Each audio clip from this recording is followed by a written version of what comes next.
Sindaco, le posso chiedere, in questa manifestazione insomma gioiosa che si organizza tutti gli anni, cosa ne pensa di questa protesta pacifica che stanno facendo queste ragazze? Con questa scritta...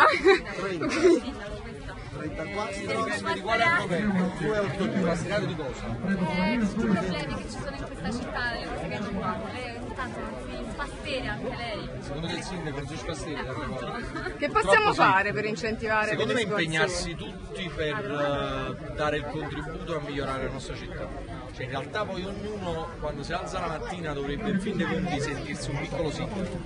Cioè se ci aiutiamo tutti possiamo fare passi in avanti, se si delega solamente non ce la si fa. E poi io credo molto al fatto che la città di Napoli si deve riscattare con la forza dei napoletani.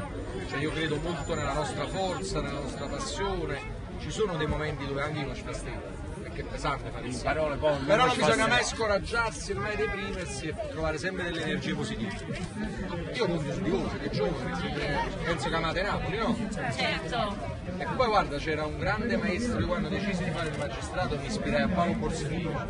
Paolo Borsellino quando gli fecero la domanda perché hai deciso di rimanere a Palermo, disse perché Palermo non mi piace, io la voglio cambiare. È facile dire qua è bello, no? Perché oggi sembra tutto bello. Noi dobbiamo amare le cose belle ma anche le cose brutte e cercare di cambiare.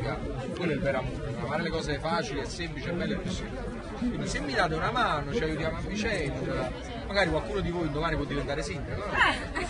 Però Non so se consigliarvelo meno. nello specifico è difficile, cioè tutti noi vorremmo fare qualcosa, però ad esempio quando stiamo a Fuorigrutta e c'è la partita del Napoli e Fuorigrutta viene invasa dai parcheggiatori abusivi, un cittadino normale che può fare?